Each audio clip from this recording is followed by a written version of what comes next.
Welcome back to the Check Swing Podcast, yo. With myself and my man, the brains and brawn of the whole situation, my man, Coach Santa.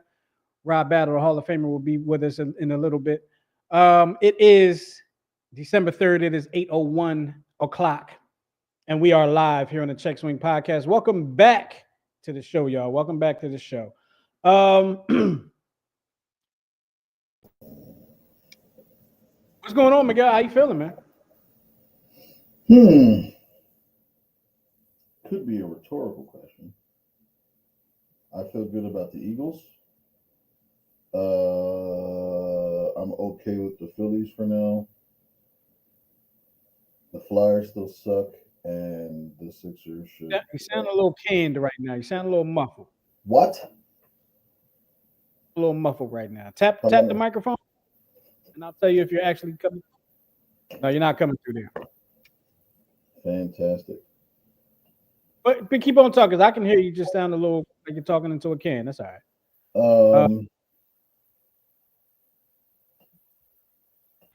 Okay, how about now? There you go. Sound great now. All right. Yeah, this thing usually changes my settings. Okay.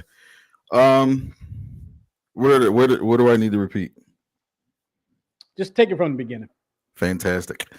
Okay, feel great about the Eagles. The Phillies are so-so. The Flyers suck, and Embiid should be traded. Other than that, First of all, let me just go ahead and jump in. Let's just go ahead and jump in now. Your obsession with Joel Embiid is becoming a problem, and I think we need it. I don't have an obsession with him. I just have I marvel at your obsession. Your obsession with Embiid is similar to Eskin's obsession with Andy Reid and how he could never do any wrong, and the whole apologist thing, and he you could see him mow down a set of spectators, and you would be the first one on the scene saying it wasn't his fault. No, I'm not somebody that I'm not going to make excuses for the dude. I will give an excuse if I feel like there is one available. Absolutely. But I have no excuse for the man right now. So, and I didn't bring him up. So that's why I said you're obsessed with him, because I didn't bring him up. I didn't bring him up last week. I didn't bring him up the week before that. Well, I mean, it's not even a matter of me bringing him up. It's just a matter of, I was doing a chronological thing, and you have to mention, that team. But you didn't even mention the team. You just said Embiid. You didn't even say the Sixers suck, because they do right now. You just said Embiid needs to be traded. What about the Sixers? What are you feeling about the Sixers? Because Embiid ain't playing tonight, so there really ain't nothing to talk about with him. Oh, it's that load. How do you have load management and your team sucks? Hold on. This time it's not even load management. There's a new one. Well, it's not new, but it's not even load management this time. Personal reasons and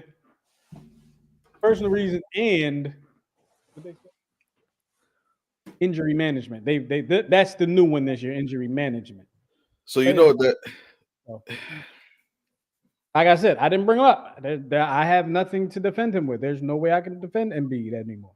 So post the numbers so that way Rob can call in. You said what?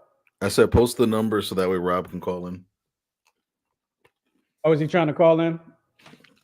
And in that case, well, he was texting. He was asking how he could tap in while he's driving. Yeah, did my answer not go through? Came in. It came in. Okay. But yeah, I mean, there's nothing to talk about with Embiid because he's not playing. He hasn't been playing. The Sixers are playing. So I think Paul George might be back. No, he was back against Detroit. Game they won. They're actually going for their first two in a row tonight. Okay, against the Charlotte Hornets. Rest in peace to the homie Big Pat, who was the PA announcer for the Charlotte Hornets. Friend of mine, passed over the summer. So every time I see the Charlotte Hornets, I think about him. So he's a UMES Hall of Famer due to his work as a PA announcer. He was awesome dude. Excuse me. But with that being said, the Sixers stink right now. They are in second to last place in the East. The Flyers are stink right now, but that's to be expected because they're a young team and in the rebuild. The Phillies, if you ask me, Phillies stink. If you ask me, you said they're okay. I can't argue. How can they stink when they haven't been playing? How can Joel Embiid stink if he hasn't been playing?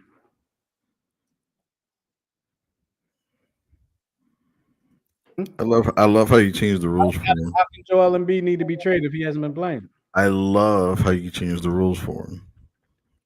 I'm just asking the question. I ain't changed the rule. All you gotta do is answer it. He could be playing. It's a choice for him. Philly's just the off season. Or is it a choice for the team? You're assuming he's telling them he doesn't want to play. Don't play me. But when you tie in personal reasons with injury reasons, let's move on. Yeah, because like I said, there's nothing to talk about with him. We could talk about the Sixers and Jared McClain that won Rookie of the Month for the month of October, November, because season starts in October, but it's only a couple weeks. So October, November, he won Rookie of the Month. He joins the likes of Jerry Stackhouse, Allen Iverson, Dario Saric, Michael Carter Williams, who won it like 4 times the year he won Rookie of the Year. I forgot about Michael Carter Williams. What is he up to these days? I don't even know if he's in the league right now. I don't think he is. I'm not sure. Joel Embiid, Ben Simmons. Like I'm forgetting somebody, but I think Michael Carter Williams, I believe, won it like 4 times his rookie year. I want to say Allen Iverson won it maybe twice. Stackhouse won, I believe, once. Joel Embiid, I don't know how many times he won. I don't know how many times Ben Simmons won it. But Ben Simmons, I believe, won Rookie of the Year his rookie year. Either that or Embiid did. One of them two won it, and one of them got robbed. I don't remember which one. But either way, congratulations to Jared McClain, NBA's Rookie of the Month for October, November. The rookie's been playing well. He's been playing his role. He came to the Sixers. He was drafted to be like a shooter and a backup point guard, but he's kind of expanded his role with all the injuries and all that other mess going on, where he scored like 30-something points in the game not too long ago, 20-something back-to-back. The kid is balling. And I'm happy to see that he's balling. I'm not a Duke fan whatsoever. He went to Duke, so when we first drafted him, I was like, But right now, I'm glad we drafted. You went on, Miguel. First thing you said that you're happy about the Eagles. Mm-hmm. I believe we all last week said that the Eagles would drop this game, and I believe we all were wrong. I was wrong. Actually, no. I originally said that they were going to lose the game. I think we originally all said that they were going to lose, but then we all said last week they were going to win. Am I correct in that? No. We all said I think, well, at least for me, I stuck with the loss. I did stick with the loss, I thought. I believe I said I changed my tune and said I think they're going to win this game. I'll check the tape. I believed it at the time. I think I was just drinking Kool-Aid in the moment. Yeah. But when the Kool-Aid is red, you never go wrong with that. Kool-Aid. Unfortunately for me, when that game was going on, I was doing the 10-7 show, which I hate when the Eagles play at 4 o'clock. I have to do that show because I miss half the game. I hate it. Last year was a nightmare, Miguel, because almost all their games were like 4 o'clock. It was a nightmare for me. So I still need to watch I was peaking at the second half, but I still need to watch the second half. And yeah, I know. I mean, like I was peaking. I saw certain things. I didn't even watch the highlights. I didn't even watch. You want to see them now? No, You don't want to. because I don't want to get kicked off YouTube for showing the officially licensed NFL highlights. They will do that. I've learned the hard way. Actually, maybe it wasn't YouTube. Might have been Twitch. Either way,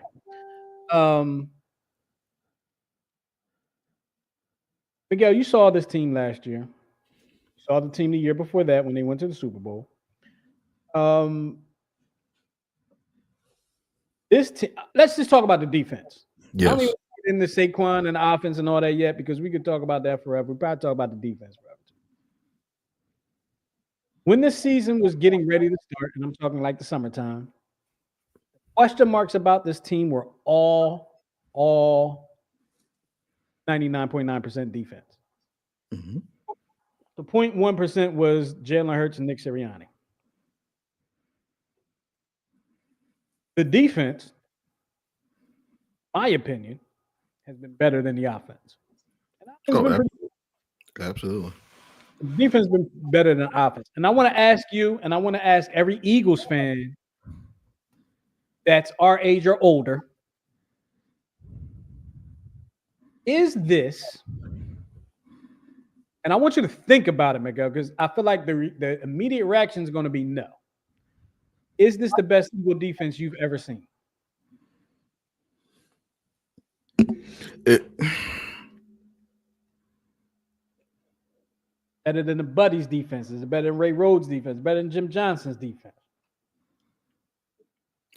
I'd say right now it's very Jimmy Johnson esque, but I think this has more sacks and the coverage is a little bit better, in my opinion. I think it's still, I still need to give it a whole season because I know that we've been in things before where like, like when we had the Jim Schwartz defense, allegedly that was one of the best defenses at the time, and then in the Super Bowl they give up like what 600 total yards and still won somehow. That was the beginning of the bend but don't break era. I thought that defense sucked personally. Actually, the beginning of the bend and don't break was Jimmy Johnson because, but it was our Jimmy Johnson. That was really the beginning of the bend don't break because I remember there was like a slew of games each season where we just couldn't get sacked because I remember we had Corey Simon, Hugh Douglas. I always forget the left side of the line, but I remember there like Douglas, Devon Kearse at one point. the Super Bowl year, yeah. Brandon Whiting, like there was a whole bunch of role players. Whiting. But I remember that we were really good against the run, and we were okay against the pass. But we were one of the best red zone defenses in the league, and I think the last couple years we get into the red zone, we'd always give up points. But now it's like even when they are in the red zone, I don't have that same angst that I used to have the last like 2 or 3 years. Even in the Eagles Super Bowl year, it's like different now. Like, I mean, it's not too often where you see like a 350-pound interior lineman be able to sack a quarterback that can run like a 4.40. You know what I mean? Like that's impressive. Yeah. That's all. And then to see everybody's favorite cornerback, the June layout. That man's name again. He might be on the show one day. We gotta get his name right. Cooper DeJean. Yeah, you're right. To see Cooper lay out, to see him lay out a future Hall of Famer like that, He stomps on people. it's simply amazing. But the only way I would have been more impressed with that tackle is if it were Marshawn Lynch he was tackling. Not as tall as him, yeah, but is more wild. Yeah. More wild as a runner, more violent as a runner. Right. And I remember the other thing is too, this team is very well coached on defense. That's something we didn't see. Like you don't see the stupid penalties. Like remember how Barnett would have the 2 times per game roughing the passer. Yes, The he hurt us last year. oh me God, he hurt us. But this team is very well disciplined, very well conditioned, and there was a segment in the thing in the game where I think the color commentator was pointing out the discipline of the Eagles defense, and he was pointing out to the 2 corners and the 2 safeties, and actually no, it was a linebacker and then the corner and the 2 safeties, and how they created like this perfect, almost like a U, but instead of like anyone breaking off, they literally all 4 moved in almost in synchronized. You know what I mean? That's very difficult to do, to be that disciplined that you don't break off when you see somebody else either coming underneath, like going up or going up over the top. You know what I mean? When I saw that, I was like, wow, this is a very well coached team. They're young, so they're very impressionable. So they're and all the reports are like the young guys are eating up Fangio's defense. I know one of the big things they were saying when Fangio came over was like, oh my God, it didn't work out in Miami. If it didn't work in Miami, what makes you think it's going to work here? And it's like, number one, it's Miami. Nothing works in Florida. Okay. And two, with the combination of the great drafts by Howie the King, you might as well call him that now, right? And the very smart free agent moves, it's like it's all coming together.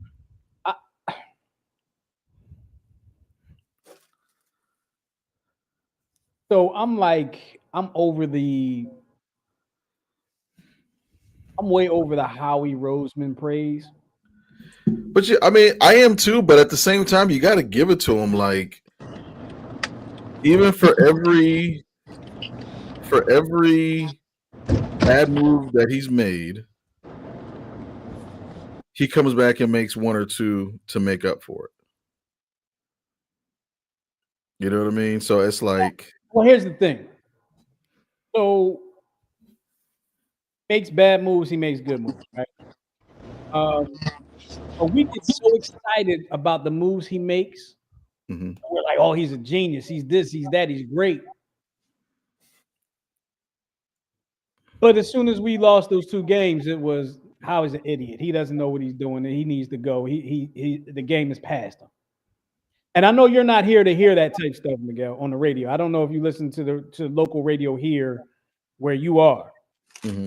But if you were listening to local radio around the time when they lost the game to the Falcons, they lost the game to the Buccaneers, mm-hmm. people here in Philadelphia were like, they were calling for Sirianni's job. They were calling for Roseman's job. They were saying Jalen Hurts is a bum. They were all Philly fan, Eagle fans are so, where I'm looking, not bandwagons. Is it band? They're not bandwagon fans. There's no such thing as an Eagles bandwagon fan. I don't think. I don't think either. So like, sky is falling or everything is great. Right. And usually that's the course of the game. Because I mean, we were down 9-0, and it was like, oh, here we go. You know what I mean? And again, yeah, you know what I mean. So it's like, oh well, this is where we got to trade Jalen. Da da da da. And I was telling my buddy at work, because of course he's born and raised in Baltimore, and I was like, if you don't stomp on the Eagles' necks and like keep scoring on them, this is what happens. You can't keep them in the game. Because in the second half, that's when they start to click and get it together. They figured out the defense. Interesting thing was, my buddy had kind of caught this. I don't know if you saw the post-game interview with Lamar Jackson. Didn't. It was actually kind of funny for 2 reasons. Number one, somebody had told him the question was raised. You stayed in the pocket a lot, and he started just cracking up, right? And he's my mom called me. She cussed me out. she was like, "You should have taken those lanes or whatever," and he was like, "I was trying to let the offense kind of formulate and stuff like that. So I know for next time that whatever." But my friend was like, "Look at his eyes and how he kept rubbing them, and that Was this in he the interview or during the game? in the interview, Okay. and he was rubbing his eyes, and he was like overly goofy, and he was high, So, huh?" so that's You that's a bold statement to make and not know for sure. It is, but when I kept watching it, I was like, okay, that kind of makes sense. And there were two plays that were made, During the game huh? doesn't mean he was high during the game. Possibly, right, but there were two plays during the game where I think they said that they thought the ball was tipped, and he just flat out missed them. Like I think they were on their own like 5 or 10, and he was rolling out to the right, and Spiked one. huh? Talking about the one he spiked. He was throwing it right to his feet. Yeah, and then there was another one, the one he overthrew to Andrews, and I think he spiked another one, which was kind of weird. And I think the announcer had said I think the announcer kind of alluded to it, but of course he's not going to say because that's an accusation. But that's what was kind of picked up during the post game. So, and I was like, well, how would you know that? He's like, because I get high like that, you know what I mean? So he kind of correlated it to his own experience. But So let me ask you this, Miguel. yo, It's not off topic, but it's not sports related. Is marijuana legal in Maryland, in the state of Maryland? yes, Recreation, both recreationally and medicinally, and they are like right now. I think the law is you have to be within 500 yards of a community center, a school, to be 500 yards? huh? You have to be 500 yards within a community center or a school? Or school or any other type of like public park. But this year they're expanding it to, or I should say, reducing it to 100 yards. So they're expecting a boom. Be that close to these places. Correct. So like I think Pennsylvania had that same rule, at least when we were living there. All the dispensaries had to be within a certain distance from. I can believe that because they have the law where if you have drugs on you certain feet away from the school, certain distance away from the school, that's like automatic arrest. Right. Right. So a dispensary would have to abide by those same rules for sure. Right.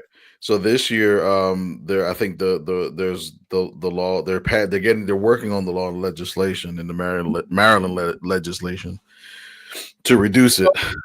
So the reason I asked you that question is because maybe it's possible that he was right. Mm-hmm. I don't know. I didn't see the interview. I had to look, and when I see it, I might be like, yeah, he was.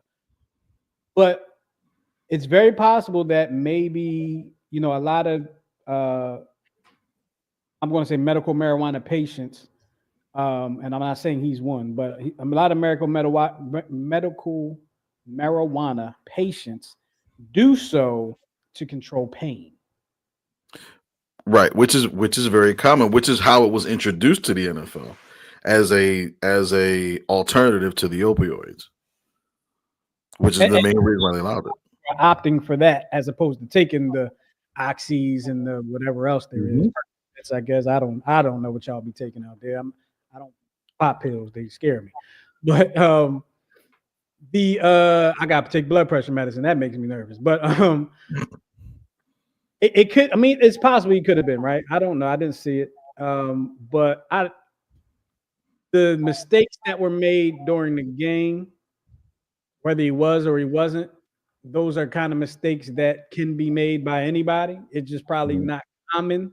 Like anytime somebody makes a overthrow or underthrow, like Donovan McNabb did it all the time, throwing worm burners all the time.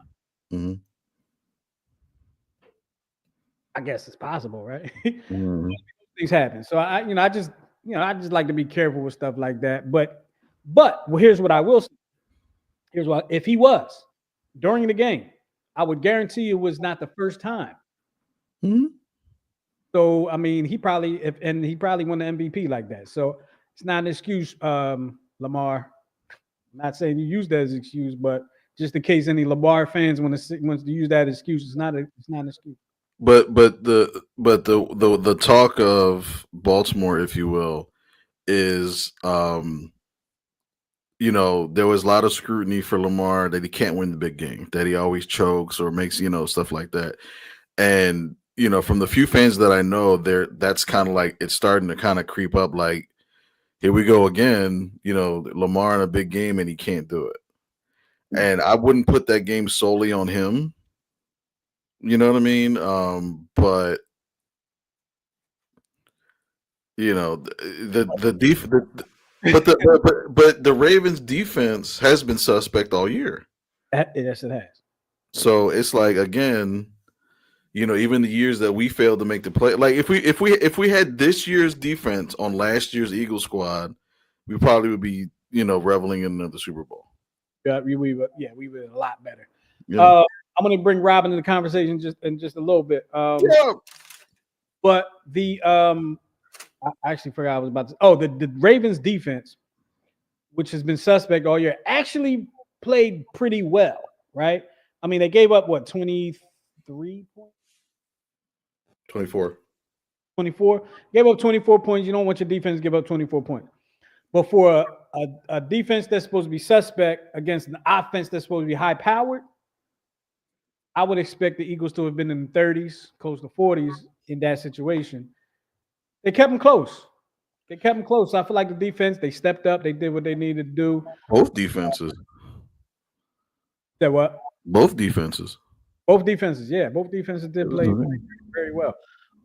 Rob Battle, the Hall of Famers in the building. He's driving, as y'all can see, being safe, wearing a safety buckle. I like it. Being a role model for the kids out here for the children. Put your safety buckle on. Yes, sir. Hands free. Oh, and he's hands free, as you can see, using the steering wheel. Rob, I'm going to ask you this question from a professional athlete standpoint. What's your answer from a professional athlete standpoint, if you will? Lamar Jackson, as Miguel had just stated, has been criticized in a sense for not really being able to show up in the big game. Big movie, I guess.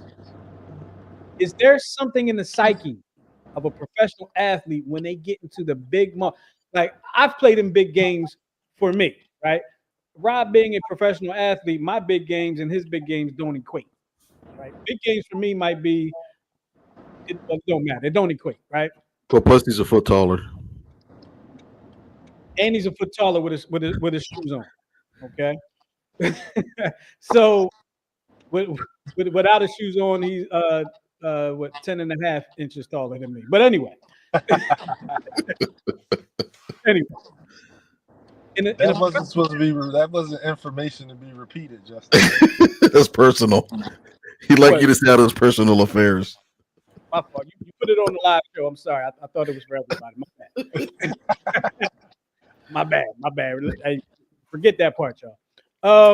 From a professional athlete standpoint, we've seen athletes in different sports, various sports, that in the big moments, in the big games, they seem to shrink up. I'll give the example of, like, one of the more prominent examples lately has been like James Harden, right? He's one of the more prevalent athletes that just, when the big moment happens, he just doesn't show up. And he's the guy that you expect to show up. There's plenty of them. Don't mean to pick on James Harden, but that's the first one that came to mind. Lamar Jackson is another one. What is it in the psyche? Is it something in the psyche? Is it something that is the moment too much for them? And when we see them perform all year round and we call them great, but then when the time comes, it's like, who is that? You've won championships. You've played in big moments. What's the mindset there? Walk us through it. I think for some people who find themselves in that situation, it comes to preparation. So if in your head you don't believe that you've prepared properly, then now anxiety is going to kick in like, dang, I really hope, I really hope, like I can do this. Um, Preparation was never an issue. I know I was prepared. I know I've made this shot 1,000 times. I know, I know the scouting report. I know how they're going to play me. I know these things. I know where I want to get to offensively. The only thing that I think for most people, especially when you still love the game and you still have that fire, there's some like nervousness. Not a nervousness like I'm scared, but a nervousness like, yo, I really want to, like, I want to do well. So for me personally, when I feel that way, what I focus on to start the game, like when you're talking about basketball, I want to play. If I get an easy bucket on offense, then cool. But where I'm focused at to get myself going is to play some great defense, get rebounds, set good screens, block some shots. It gets me going. Like once the game starts, you're all right, we're in the flow. Like, all right, we here. Like it started. So I think with Lamar, man, winning those MVPs, all the rhetoric about whether he's a running quarterback or can he play in the pocket, and then on top of that, the talk about whether he show up in big games. That's all in his head, and sometimes that can just really that can really mess with you because of that weight. You don't give yourself grace in the moment. So because of that weight and hearing all of that and caring what these people are saying, that ball he threw in the ground, typically you're like, yo, that happens to everybody. But it becomes magnified. It's like, damn, how did I do that? Like, and instead of moving past that, it sticks with you. It's kind of like Justin Tuck. He going through something right now. He's clearly going through something. Like, he's clearly going through. So I don't know if it's going to come out. Maybe he's going through something in his personal life. But when you miss those field goals, I knew he was going to miss another one. Because if you don't get that other one out your head, you're thinking about it now. Now you're thinking about it. And it came from other games too. Like that wasn't the first. So I think he's missed something like 11 field goals this year and this season, and he's never missed that many field goals in his entire career. And he missed 11 this year. So I mean, with Lamar, I think is that it's all of that weight of expectations and the talk of not showing up is getting to him. And I know if I was his teammate and I was talking to him, I was telling him, yo, just make the easy play. Just get yourself going. Don't think about it. Just here's a dump to Mark Andrews. Here's a handoff. Here's a scramble for 10 yards. Just get yourself going. You don't have to do nothing more than what you've been doing. It's just another game. Let me ask you a follow-up question. And it's not football, it's basketball. I want you to take us back into the psyche of the professional athlete. Actually, I want you to take us into the psyche of the professional basketball player. Very interested in knowing that. When, let's say you got a guy like, give me a shoot, Steve Kerr, right? You got a guy like Steve. No, it's too good. He's too good.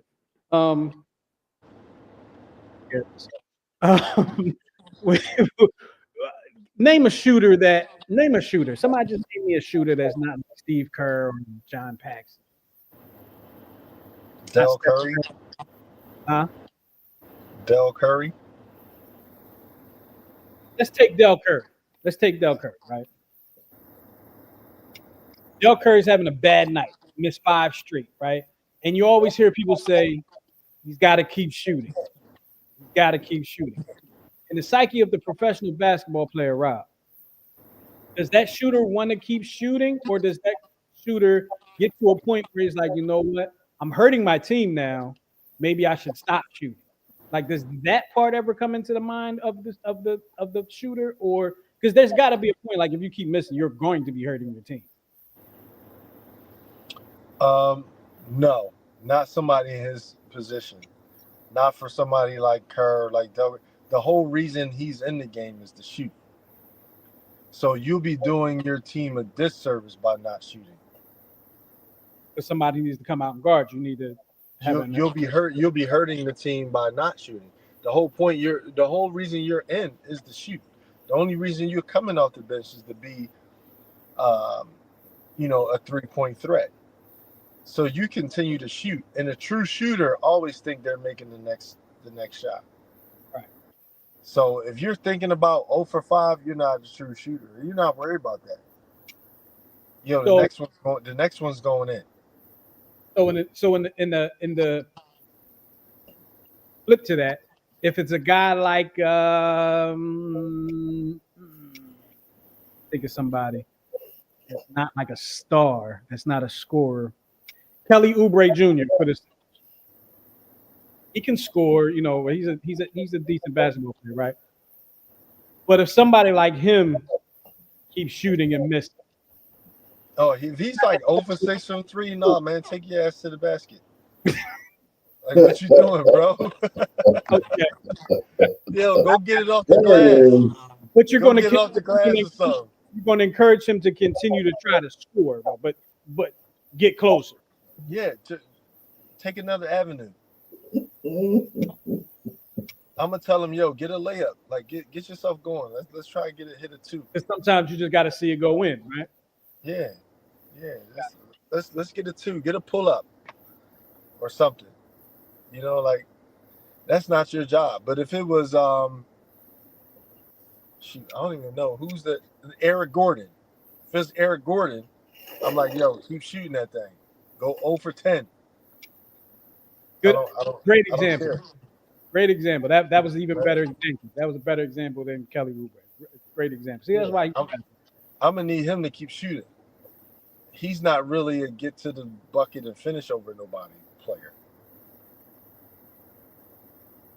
Do you watch basketball games for strategy, Rob, as opposed to entertainment? When I do watch, I'm looking at certain things, especially the bigs. I'm looking at how they're defending, like the pick and roll, how the big man is splitting between the roll guy and the person on the ball. Rob, I'm going to put you on the spot. But I think you're going to like this question. What's up? Rob Battle, Hall of Famer, Drexel Hall of Famer. 20 years old, right? Who could you cook in the NBA right now? Like, who do you watch? I'd cook him. I've been waiting all week to ask you this question. I'm glad I remembered. I'm gonna be honest with you. I couldn't go off the top of my head, man. You have to throw some bodies at me because I'm so fed up with the NBA. Man. I don't watch it enough. Okay. Do you watch college? Like, well, let's put it this way: Do you watch the tournament, March Madness? I watched the tournament a little bit. I didn't even watch it. How would you play the kid that played for Purdue last year, the 7-footer kid? The kid is like 7'12". Oh, that's a big dude. Defensively or offensively? Defensively, I'm not going to front him because he's. I mean, I could, all over, but I was always very, very strong. Okay. So I'm going to push him as far off the block as possible. I'm going to meet him at the free throw line, where he's not going to be able to just run down to the block and post up. You're not going to let him get comfortable down there. I'm going to beat him down the floor, and I'm going to check him as soon as he gets to the free throw line, and he's going to have to work his way down. And then on offense, of course, I'm going from defense to offense very fast. Gotcha. So I'm trying to get a couple fast break layups. I'm going to run circles around him. I'm Well, going to set a lot of circles around his feet. yeah. I'm going to set a lot of pick and rolls. I'm not going to try to bang with him in the post offensively because I mean I would have to face him up. I'll create separation to be more of a face up game. Remind me, how tall are you, Rob? 6'8". 6'8". Okay. I want you had to look like that. All right. I feel like today's game is more advantageous to a guy that's your size as opposed to a guy that's his size. I'm talking about the Edney kid. Only because, of course, being 7'11" gives you advantages, right? But somebody like you in today's game, Bam Adebayo. You know, Bam is not. I think Bam is 6'8", maybe 6'10". Anyway, Yeah. he's putting the ball on the floor. He's making bigs come out and guard him and stuff like that. Basically, just what you was explaining. Like you want to make the big work, and I feel like there's more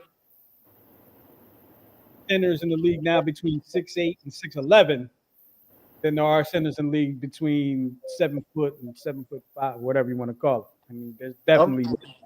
I'm gonna tell you. I can tell you some folks that are too small. Even that guy, you know that guy from New York, the one with the big shoulders. I forget his name. The one that Joel Embiid pulled the dirty move on with the ankle last year. Oh, I don't remember. Was it Hartenstein? Was it that guy, Hartenstein? No, it was the black ball. Okay, I know. I remember you talking about. I don't remember his name. I forget his name. That's barbecue.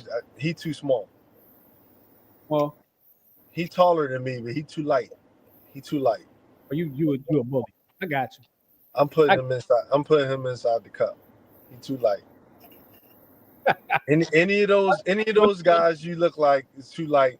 You're not putting Paul George on me in the post, playing him at the 4 and having him guard me in the post. I don't play them games. I don't play them games. I got you. You know them. I forget what series was that? They had like LeBron James guarding their big man that couldn't post up. You're not putting them on me in the post. Yeah, that's my domain. That was. Shoot, I've seen that a few times. But I feel like that was like it was against the Miami Heat. No, it wasn't against Miami Heat. Yeah, that's my domain. Yo. I'm just getting my strategy together for when I end up playing Rob 1-on-1. I'm seeing how he would play somebody that's bigger than him, so I know how to play him. I had my fair share of battles with 7-footers. It didn't go very well for them. Gotta go right at him. Listen to me, like I know against a 7. I look at it as a great challenge. I'm looking at all right, how can I go over top of these cats? Mm-hmm. And I'm putting jumping over people, dunking on. I'm putting it over top of them. I know what you wanted to say. All right, so we gonna move on a little bit. I put a question out there on Facebook or whatever it is on social media yesterday about the eye test, and I want you guys to answer this question. And anybody checking this out right now, y'all can answer this question too. You can call us up, hit us up at 669-275-0548, or you can just put it in the comment section and we'll pop it up for you. Eye test. I'm not asking about records or anything like that. I'm talking about eye test. Who is the best team in the NFL today? Eye test. Miguel, we haven't heard from you in a while, so I'll let you go first. Rob is hydrating.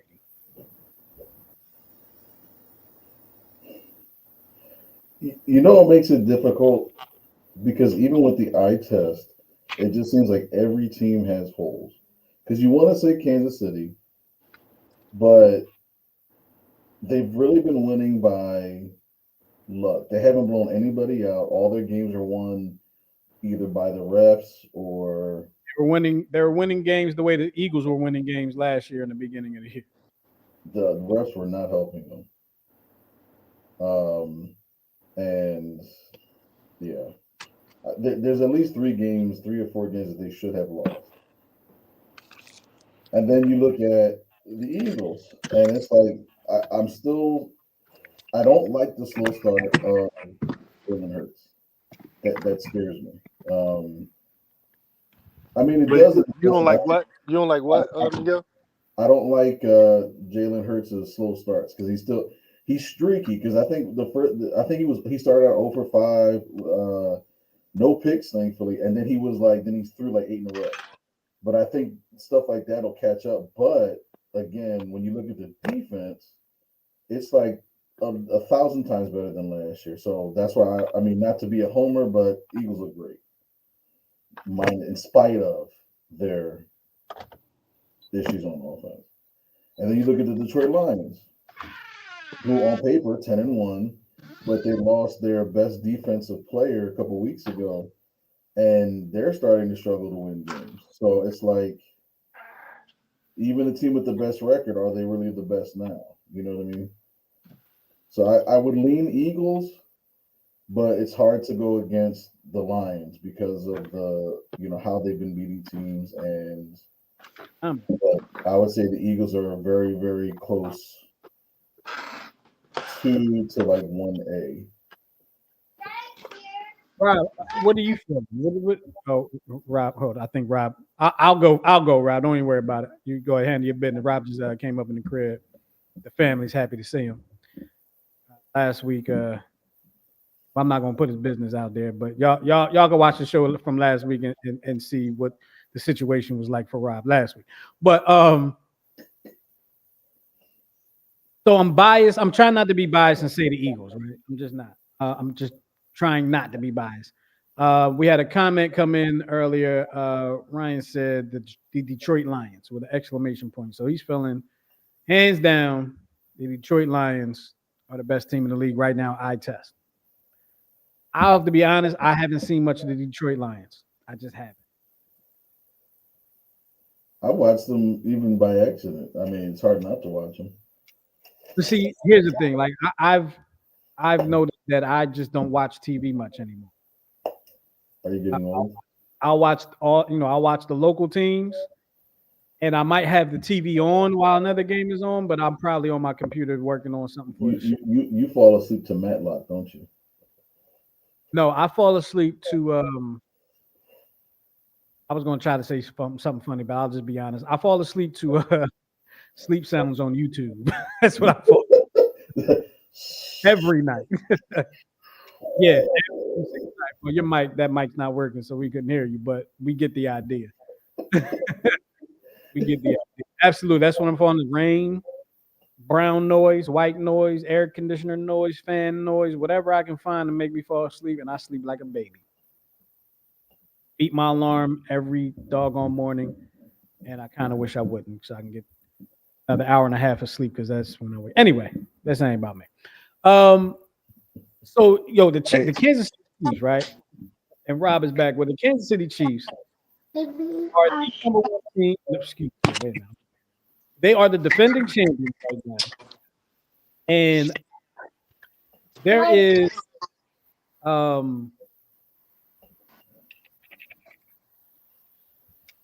there's a question that I have, and I know what everybody says the answer is, right?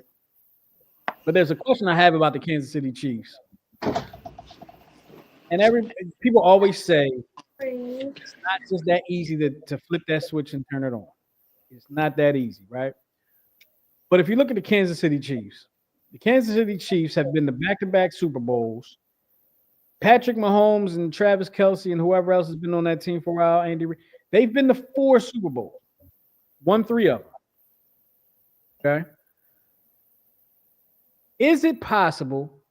And Rob, I don't know if you ever won back-to-back championships. When you chime in, you can let us know. Is it possible that these Kansas City Chiefs are bored with the regular season? They go through the motions, they do enough to get the W, and they're more interested in the playoffs because when you're back-to-back Super Bowl champion, one season is the playoffs, not necessarily the regular season at this point. I say all that to say that they're not at the top of my list. The Eagles look like, from my vantage point, the best team in football because of the high-powered offense. They won that game the other night without Devontae Smith, that the second best receiver. And they're going to have to go the next week or two without Goddard, by the way. Just put that out there. Saquon Barkley has been a godsend. Like, wow. Okay. I don't think I've ever seen an Eagles running back that good. I don't know if I'll ever see an Eagles running back this good again. So I'm definitely going to enjoy the moment. But I have a hard time, because I haven't seen much of Detroit, I have a hard time picking anybody else but the Eagles as the best team, best looking team in the NFL right now. The Vikings are right there, though. Like, people forget about the Vikings. Vikings and the Eagles have identical records. They have identical records. They're both 9-2, whatever it is. Identical. But I'm not picking the Vikings. So I'm going to go ahead with the Eagles, and I'm going to let Rob have his moment. Jay, I know exactly what Miguel answer wanted to be right away, but there's a reluctance, to pick the Eagles. But I mean, that's what it's looking like right now, man. I think I wouldn't count Kansas City out because luck or not luck, they're finding a way to win. But and then you have Detroit and you have Minnesota, you got Pittsburgh, you got the Bills. But I think just in terms of overall football right now, it's the Eagles. I'm loving the defense. I'm loving the dedication to the run. And my friend sent me something, I think it was yesterday, and looking at the stats, they have Josh Allen as a one of the MVP front runners, and Jalen Hurts numbers are I think slightly better than his or identical. Really? So, that kind of puts things in perspective to understand how hard we are on our players here in Philly, because I'm pretty sure people are like, yeah, Jalen Hurts not really playing that well. Well, I got it. We have a little. Oh, did you say who? You saying the Eagles, right? I'm saying the Eagles. Yes. So I got a guest backstage that on this. We got Mr. R. Hunter is in the building. Yo. What's happening, gentlemen? Yo. I appreciate y'all for allowing me to pop in tonight. This All was right. This is a football conversation. The Colts ain't no good. which is why I threw the Detroit Lions in the chat, because I don't have a dog in the fight right now. We fighting to stay alive in the playoff race right now. But I definitely had to say Detroit, and let me give you some reasons why I went with Detroit. Detroit is playing in what I would consider to be the toughest division in football right now. You have Detroit sitting at 11-2. You have Minnesota sitting Detroit at 11-1, Minnesota at 11-2 at 10-2. You have Green Bay at 9-3. You got three teams that are top teams in that division, and they're dominating football games. They also have 180-point differential right now, which is on pace to be one of the tops in football history. They're on a 10-game winning streak, and I don't see anybody beating them potentially for the rest of the season. And they have a tough schedule. They're about to take on the Packers next week, the Bills, I want to say the week after, for the 49ers, which is iffy, and then the Vikings. Say what? I think they're losing one of those games. Packers or the Bills. I think they're going to lose one of those games. So even if they lose one, they're still right there behind Kansas City, which what everybody is saying, even with the eye test, that 11-1 record for Kansas City, nobody believes right now that Kansas City is the best team in football. And I feel like a big part of that is the hangover. These guys have been to the pinnacle so many times that right now they're playing with their food a little bit. They're still finding ways to win, but I don't think anybody had on their bingo card Travis Kelce only having 2 touchdowns to this point in the season. Because that haircut and that mustache. You know, the Super Trooper cut kind of threw some things off. But I don't want to blame it on the Swifties. This I is will your show, not mine. I don't want the Swifties coming for us in the chat when they hear this. blame it on it's the Swifties. Swifties, I'm telling you. See, Sirianni's the only one that can get his head shaved and win. So, and it sucks because I think didn't we want him to be like he's not likable. You know what I mean? Although I think It's not likable. Sirianni. Sirianni. Sirianni's very likable. Oh no, he reminds me of those jerks from South Jersey that You just don't like his face. Like Sirianni, I can't stand his Sirianni's face. very likable. He just makes weird decisions on the football field. He's like that Jersey dude that like he's the one that you don't want to bring to an Eagles game because you know that he's the one that drinks too much and he's the one that says the dumb stuff and like you just want to leave him at a bar somewhere. You know what I mean? Like he's that guy. But unfortunately, I have to give him his credit because whether it was the haircut or not, you know, he's 8-0 with the cut. He looks like a damn fool, but it's working. Well, yeah. So Ryan says Detroit. Rob, me, and Miguel all say Eagles. But I was leaning Detroit. I was leaning Detroit. We're all biased, so we're probably just we're biased. Anytime the Eagles are remotely one of the best teams, we're going to say they're the best. It's just like I gave Detroit their props. Huh? It was a hard decision. I gave Detroit their props. It was a hard decision. Yeah, you have to. You have to give them their props. They're definitely doing their thing. But at the end of the day, neither one of us picked them. So Eagles, Lions, NFC Championship. Who wins? Where's the game? If it's in Detroit, the Lions. Yeah, that right. If it's in for this game, I don't know that it matters. Say again. For this game, I don't think that it matters. I mean, Eagles came down here to Baltimore and handled their business. Well, the last time the Eagles played in Detroit, they got butt blasted on Thanksgiving. And that was I was going to say, but that was a different Eagles team. Yeah, that was Chip Kelly's Eagles. But they ain't been to Detroit since. So I just got to go by the last time. Got butt blasted in Detroit. Now that team, like I said, different team, different circumstances. Detroit is a tough place to play right now because they ain't never been good, and those people are excited. I know some Detroit fans here that Detroit fans are excited right now, and they probably have more energy than Eagles fans right now, and Eagles fans are excited right now. But we've been good. The Eagles have been good recently. Lions have not been good recently, no matter what year you're saying that in the Super Bowl era. Well, so here's one thing I'll say about the Lions, and when we talk about the location of the game, Lions are undefeated this season on the road. Wait, on the road? Shoot, they only lost on the road. Right. One. They got to be defeated somewhere. They only lost one. They're undefeated on the road. Let me see. The games that they have coming up, they got one. They got 2 away and 2 at home. No, they got 3 away, 3 home and 2 away. Right.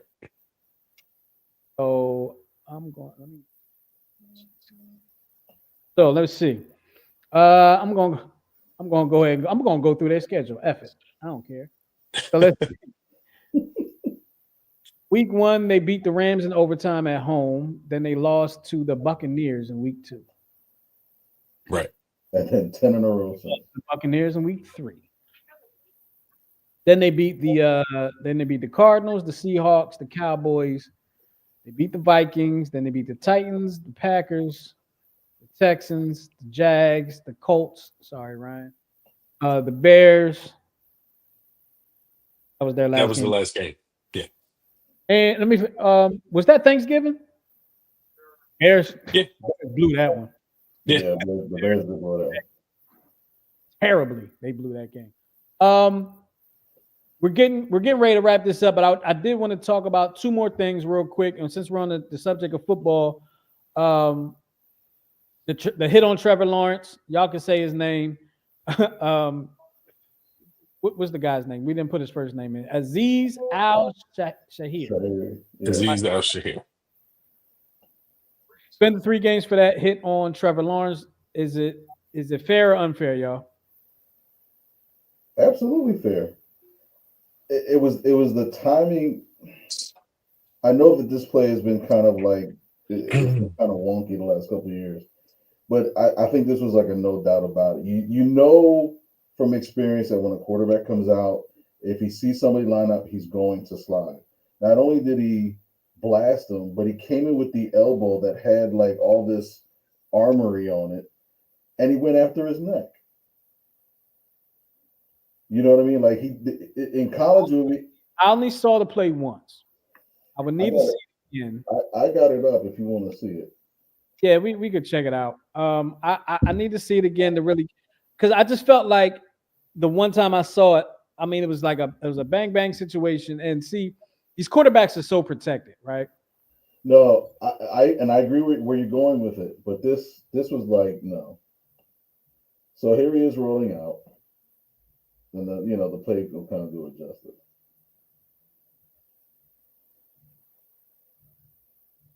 So no, I would be a little. Don't take that out, Miguel. Don't get rid of that yet.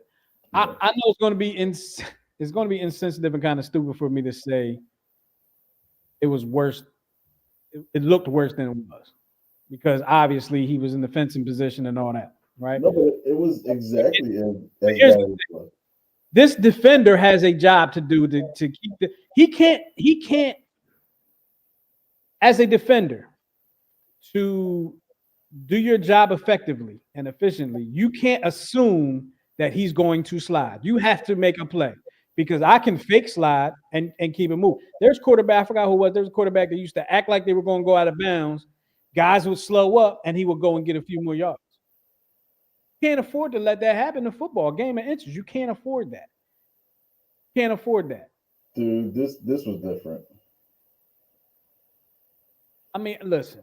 It was different because I can't defend him. It's just let me ask you this. Same hit, same situation, but without a concussion, Trevor Lawrence gets back up. Do you still feel the same way about it? Or was it the fencing position that just kind of made it better? Because I feel like the flags wasn't thrown until after they saw the fencing position. I mean, you can look at it again. But I feel like flag when the fencing position happened, then the flags came out. no, it was. I think it was pretty quick, man. Can you rewind it, Miguel? I feel like it looks kind of simultaneous. Like you slide, like it's. Now Like, so I don't think it was a situation where it's sliding. If you're talking about the safety of like just the way he made the tackle, fine, because he didn't get down in the slide fast enough. He wasn't in my book looking at it. He wasn't sliding at the moment. Because if he was sliding at the moment when you can see he decided to engage in the hit. Yeah, I'm to be honest with you, I'm not. I mean, the hit looks vicious. Maybe it was because he was getting low. He got hit in the head or something. Then that's cool. But in terms of, I don't think that was dirty at all. To be honest with you, and I do appreciate his teammates' reaction though. I like that. That's what we didn't see when it came to Shador in Colorado, which kind of bothers me about that. I don't know if we talked about that hit. Now that was slimy and that was dirty, and that dude should have been thrown out of the game. And Yeah. nobody. And he should have been, and he should be suspended too. He could have ended that kid's career before he even got started. That you got to look that one up, Jay. I don't know if Miguel I'll, could I'll check it out. We can definitely bring it up next pull week. that one up. That was bad, out here. and that made me worry about whether cats really like him a lot or not, because So there's a definite bias in Colorado, and I do not believe that all of the teammates of Shador have his back, because when that hit occurred, nobody came to his defense. exactly. Not even his own family. I'm big being a Yeah. foreign professional athlete. Though, I'm big on that.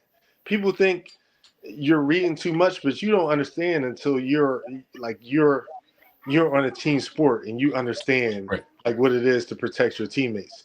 I'm big on that. If there's a superstar, if I'm watching the NBA and there's a superstar that gets knocked down a lot, and you look, I keep an eye out. Who runs over? How many people runs over goes to to help help? him up? Or do they leave him there and make him get up by himself? All of those things, all of those little things, people don't think anything of it. Those are messages, bro. Absolutely. Right. Those are messages. And I would be pissed. And it can happen sometimes. Sometimes in the middle of the game, your teammates might read, but I remember once I had to let my team, yo, what y'all doing? You know what I'm saying? So like you can tell when people bang, like there's no reason why somebody shouldn't have been ripping that dude's head off by the time. All right, I'm taking those suspensions. You can't do that. Exactly. Like look at that hit. Wait till you rewind it. Look at that hit. There's no And way. he was throwing the ball. Watch. Already gone. Ooh. Ooh, yeah, that was definitely on purpose. He went Look, right they over. Like, look at that. They over there. Why is dude not pinned to the ground somewhere? Somebody should have been on top of him already. What? Somebody do that to my quarterback? Oh, it's over for them. Look, where's the brawl? No, it should be a brawl right Well, now. and here's the crazy part about that. The flag was not on the hit. It was The on- flag was an offensive penalty. Wow. That's crazy. They really don't like Colorado, huh? Well, I'll At tell all. you. I'll tell you what. You know what? I Look don't at know. that, bro. It's they don't like Coach Prime. And Look at how he hit, where he hits him. Look at that. In the That right NFL, he would have been suspended 5 games. Yeah. For in the NFL, he probably would have left with injuries. In Oh, the yeah. film session, I'm running that replay over and over again to see what teammates saw the hit happen and did nothing about it. I need gotta to know. go back and watch that press conference. I want to hear if Dion addressed it. Yeah, I want to. He didn't address it to the extent of teammates. He talked about the officiating because there was no flag on the play. So he talked about the officiating and how there's a bias because prior to that play, there was another penalty where I want to say somebody was thrown out of bounds. Question: Is the same rule in place in college football about going low on the quarterback that's in professional football in the NFL? Yes. I don't see why. If they have a targeting penalty, It's a targeting penalty. you can't tell me that's of course like that. So yeah, that flag should have been. I still think about that. I saw that video. Like that's really like unsettling for me. I'm really bothered by that. That nobody like that really. But the referee crew needs to be investigated, honestly, because if they allowed that went unscathed, like that can't happen. That definitely can't happen. No penalty. No. So, foul. but that also takes me back to the game where the crowd was throwing things at Colorado, and the ref told Dion, maybe your son shouldn't be waving his wrist at the crowd.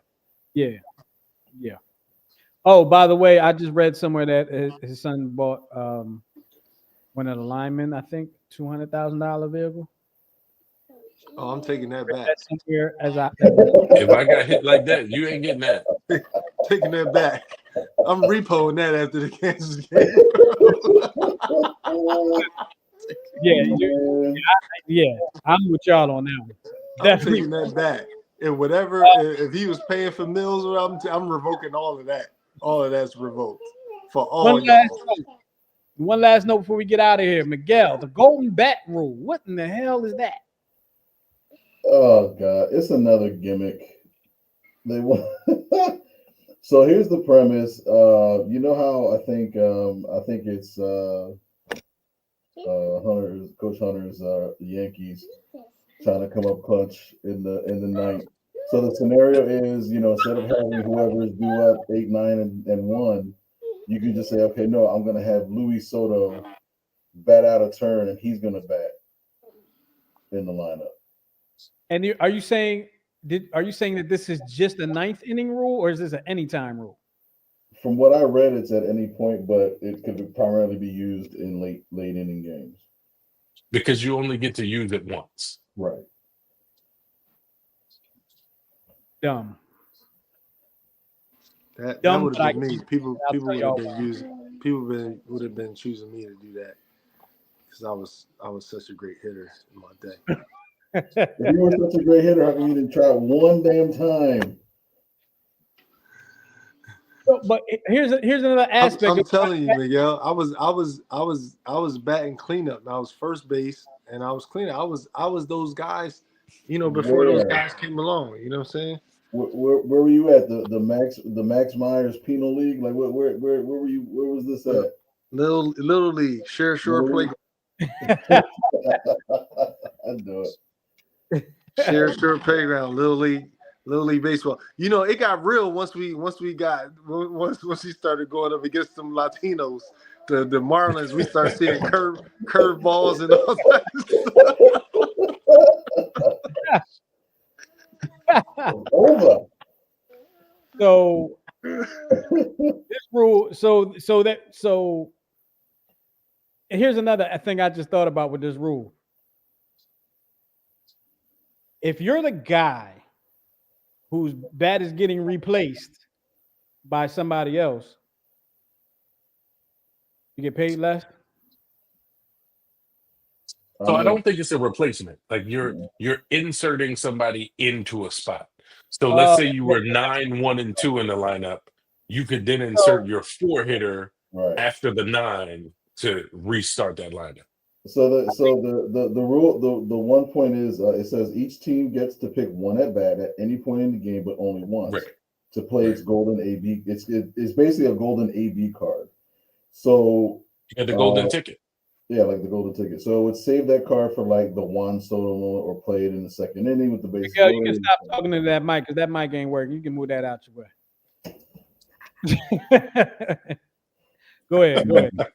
I don't want people looking at you like, yo, why does this mic sound like that? Go ahead. Whatever. I need to listen more. I get a better mic. So yeah, each team would just get that one chance. But there were thoughts because again, it's still a rule that's being discussed. Do they have it at any point in the game, or do they do it only after the 7th inning or later? So that's like what the toss-up is.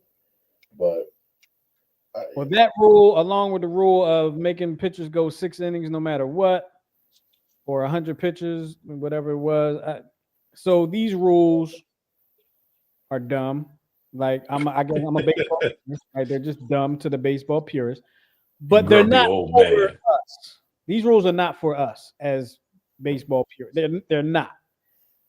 These rules are for people that don't watch baseball to bring them to the game. I like it.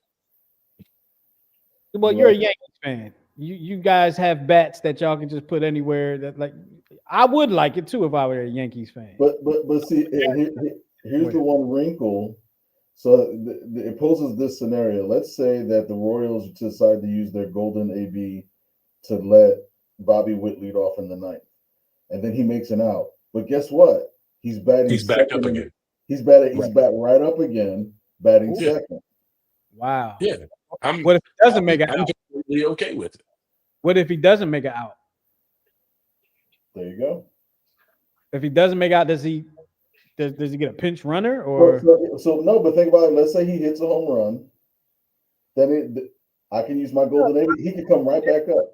I get that. Yeah. I'm not asking about that. I'm saying, what if he gets But on? what if he gets on and then he's up again in 2 batters? again? That's the wrinkle they got to work out. Maybe so. Maybe they'll Do you say get a pinch runner? Do Right. you like, that- or does that count as your at bat now? Do they skip you at your point in the lineup because you're already on base? Right. so. Baseball is about to become Xbox, PlayStation baseball. Arch Switch? rivals baseball. It's about to be. That's not going to be baseball anymore because if these rules get adopted into the younger high school, college, little league, baseball will not be the same. But It'll be travel ball. But you do notice that some of these rules are like the pitching rule, right? It's showcase rules. Well, it's showcased, but it's also, again, they're trying to bring some of the old style baseball back because they know some parts of the old style worked. There was no reason to change it. To the purist, to people But and I know what you said, like when we were all like, all right, it doesn't work for you and I because we're purists. This is supposed to attract people to the game that don't watch the game. If people don't want to watch the game, they're not going to watch the game.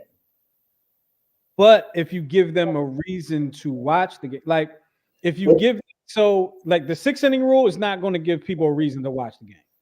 It's not. But no, I get what you're saying. Right? But it's like in football, like I through and the baseball game is on and you just kind of like old school, you're hitting the channel button instead of being able to pick the channel and go directly to it, right? I'm turning the knob on my TV, right? And I stop at the baseball game. If I stop at the baseball game and I'm not a baseball fan, right? And I see Brandon Marsh up the bat, I'm probably going to keep on going. Who's that guy? But if I see Bryce Harper up the bat, that's a household name. If I see Aaron Judge up the bat, that's a household name. If I see Shohei Ohtani up the bat, that's a household name. Now I'm talking, this is a very like kind of rare scenario where you just happen to catch somebody on their best. On their best and at that moment, right? But if that happens, that's extra eye. The three faces I'm looking at right now will be watching that game anyway. We're not turning from that. If it's the 9th inning and the 3 worst batters are up, we're going to watch it. If my mom is watching it and the 3 worst hitters are up, she's changing the channel. I mean, she ain't going to know who the worst hitters are, but she's changing the channel. But if she knows who Shohei Ohtani is, or she knows who Aaron Judge or Bryce Harper, she's probably going to watch that at bat just to see what happens. She knows who Mookie Betts is. She's going to watch that at bat. I got you. That's where that rule comes into play, but it's dumb. I think that rule is dumb. They need to stay the course and focus on making the game shorter, which they have. Once they add this electronic strike zone, it may even be shorter. So I think that's what they should focus on instead of trying to do too, because you do too many gimmicks, then it just makes the game a joke. Yeah, and they're going to be very gimmicky. It's like, baseball was designed a certain way, football was designed a certain way. I do like some of the rules in football changing for player safety, but not for the gimmicks. You know what I mean? It's like, if they were to say in football, like, you can only run the ball 4 times a drive. See, but that's dumb. So that's what they do now. Out of order. That's dumb too. It's go 6 innings for no reason. That's dumb too. And making the bases bigger was dumb. That was dumb. No, it was dumb. Did you notice any change? Yes. Y'all lying. Seriously. The steals number went up drastically. Yeah. It wasn't. But did you notice while you were watching the game? Did you notice a difference while watching a game? Yes. No, because I'm not going to look physically at a base. What? Because the Yankees actually did things right twice in the postseason. The 2 games they won, they got on base and they stole bases. What did they do in the games they lost? Did they just not get on base? They struck out. They didn't get on. They didn't get on. And then you have the tallest. You have Judge dropping balls like little leaguer in center field. That didn't help. All right, this show's over. Have a good night. Sorry, I had to put that in there. This is not a post-mortem. The bases being bigger, dumb. I don't care what none of y'all say. I'll mute everybody. Dumb, right? the pitch timer. Okay, you can notice the difference there. That's not that bad. It keeps things moving. What it eliminated is it eliminated a lot of I'll just call it dead air. It eliminated a lot of dead time. Yeah. It eliminated. So what about the throws over to first base, or the throws to any bag pickoff rule? So what is it? Two disengagements. You have 2 disengagements. I don't like the 2 disengagement rule. Excuse me, because sometimes there's a miscommunication. You need to step on, right? I don't like the rule, but I do like what the rule has brought to the game, right? So well, if there's a miscommunication, your catcher calls timeout. That's not essentially the same thing. Well, what I'm saying, if you get 2 disengagements, and then you have to get it out if you do it again, right? But then that's where the chess match comes in. Now with the 2 disengagements, what I don't like about the 2 disengagements is I feel like you had less throws over to first base. Right. Yeah, less pickoff attempts, right? Because people didn't want to waste their disengagements. So you had a little bit less of that. But what you did have was you had 2 disengagements. Now the base runner and the team that's on offense, now they got a decision to make. Are we going to try to go after this or not? And now I'm interested in seeing what they're going to do. And it's a chess match. It's a chess match. It brings back the chess match in that aspect. So baseball, stop, y'all. Stop. People are not going to watch. All right, just get over it. People stop watching hockey. Going to stop watching baseball. This is a microwave society. They like basketball. They like football. They like soccer in other countries. Rob will tell you. And they like luge and cricket. Okay. Baseball and hockey are dying breeds in this country, except for the purists like us. Anybody got any last words before we get up out of here? Hearing none and seeing none. Crickets. All in favor? Hearing none. Meeting adjourned. Go Birds. Go Birds. We appreciate y'all hanging here on the podcast. We're going to get up out of here. We will talk to y'all next week after the Birds play Carolina. Y'all better not poo-poo the bed, Eagles. But we're going to get up out of here. We appreciate y'all hanging with us here on the Check Swing podcast. One thing real quick. December 8th. Oh, man, now you messed up the whole flow. Go ahead. Oh, whatever. December 8th, this Sunday, is when they decide the Hall of Famers for the Golden Era. So we want to be rooting for Dick Allen. Dick Allen. We have to go live after the 10-7 show. We have to go live on Instagram. We'll let y'all know. Let's do it. All right, we'll talk to y'all next week. I mean, hey, we might talk to y'all Sunday. That'll be next week too. But look, thank you for checking out the Check Swing podcast. Make sure you check out the 10-7 show Sunday night at 7:00 right here on the same YouTube network. Of course, make sure you follow YouTube's Radio on Instagram, Twitter, and Blue Sky, and Facebook. All right, we out of here, y'all. We'll talk to y'all next time. Peace.